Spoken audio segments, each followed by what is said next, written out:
Prime Minister's efforts in Bengaluru over the weekend actually yielded in some dividends, because Saturday and Sunday, the Prime Minister carpet bombed Bengaluru.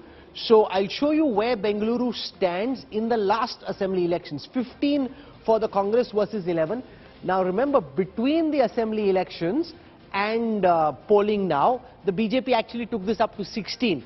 The Congress came down to 11, but that's because they took a lot of the Congress and the JDS MLAs. But this is where things stand at the end of the last assembly elections, 15 versus 11 for the Congress. Now, remember, unlike a lot of other urban pockets like Delhi, like Mumbai, which have become BJP bastions, where does Bengaluru stand in the India Today Access My India exit poll? Here it is on your screen right now.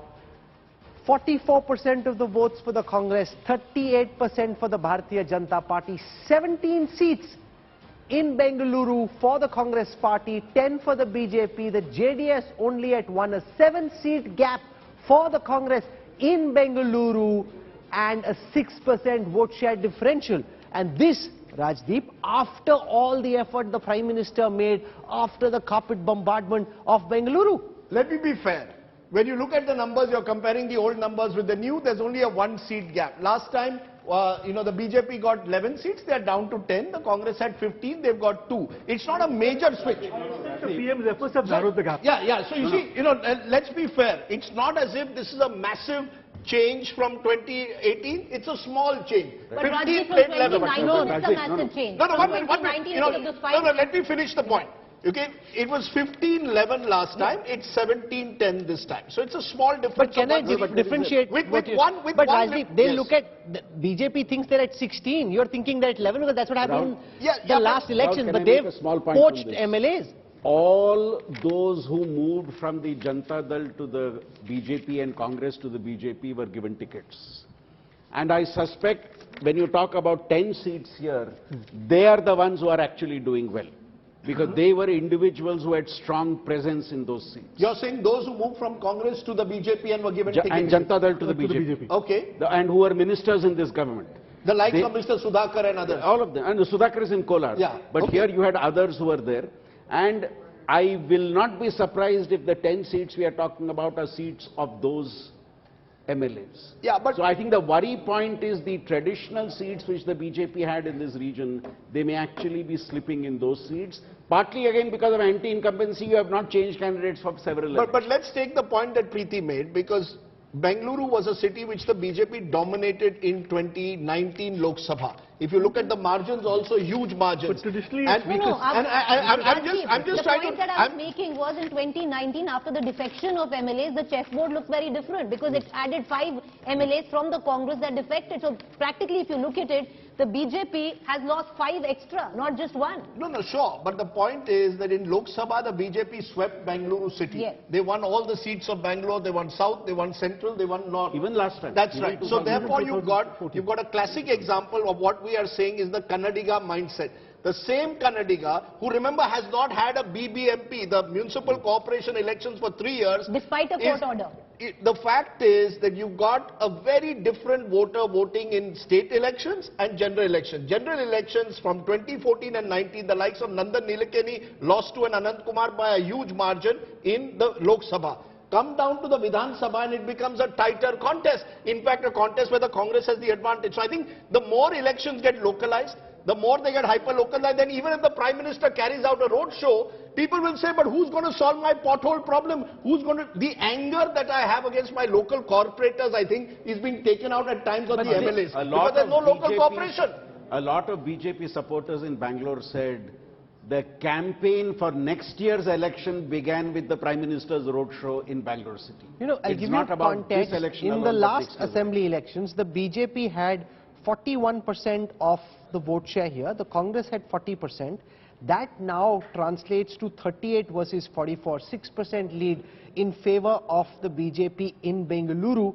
This R.K. Upadhyay would be a big blow for the BJP, because they thought that they'd be able to win Bengaluru in the manner in which they've been able to win Delhi or Mumbai. Remember, of the total that we put out, we got 70 leads so far out of 224. The BJP is still in the lead, Rajdeep. 36 versus 32. The BJP is still in the lead in the 3 regions, but that's largely on the back of what happened in coastal Karnataka. No, but before you go to R.K. Upadhyay, this is it's not just Bengaluru. Please look at Mumbai.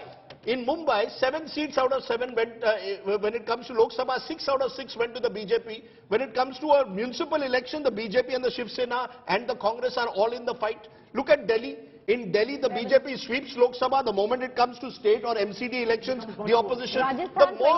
There is a big picture for our viewers. The more the election gets localized in India, it is more and more difficult to use one-size-fits-all. You can't expect then the Prime Minister to overcome the deficiencies of your corporators, your MLAs, who are not seen to be working. I mean, somewhere we've got to recognize how... And the intelligent Karnataka voter, that's why Dr. Shastri has gone back to Bengaluru to pursue academia. That's why C.V. Raman went to the beautiful city of Bengaluru. It's a city where enlightened citizens look differently at Lok Sabha and Vidhan Sabha. That's my sense, Rahul, from these numbers. Maybe Mr. Upadhyay, who's also a Bengalurian, has a very different picture, Mr. Upadhyay.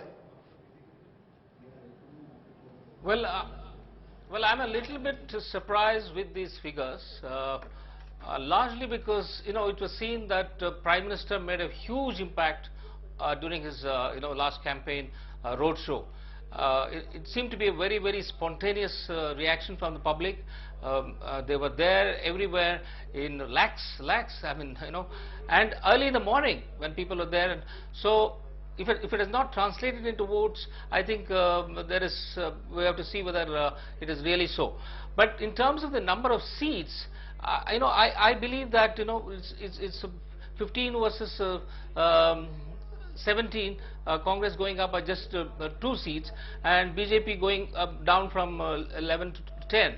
So, but you have to also take into account that after the defection of Congress and JDS MLAs, BJP's number went up from 11 to 19 because some of them joined BJP and won those elections. So we have to take that number, and if you take that number, it has drastically come down. If they are winning, can I just ask you and Professor Shastri one? Can I ask you, and maybe Dr. Shastri, you want to tell me, correct me if I'm wrong, Bengaluru, contrary to what many people do, is also a strong Vocaliga city. You've had a number. The JDS is not a non-starter in Bengaluru. Am I right to suggest that where the contest becomes three-cornered, because I then need a lower percentage of votes to win, it makes it perhaps more competitive than in a straight bipolar fight? Is the JDS at all a factor in some parts of Bengaluru, particularly in the more rural aspects of it?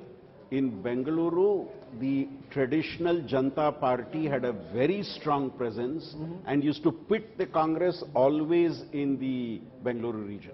You're right that Bangalore is an important center of the Vocaliga vote, and that explains why the JDS does so well in that region. Hasn't and also the fact that you have a large non-Kannada speaking population in Bangalore city also. But Mr. Shastri, hasn't D.K. Shivkumar, who's a Vocaliga leader and projected to be possible Chief Minister face, we don't, what happens later is later, he's campaigned heavily in Bengaluru rural, heavily with the Vocaliga but I must add, he is representing rural Bangalore, exactly, not urban rural Bangalore. Harish Bijur, you're from Bengaluru, quite an icon in the city.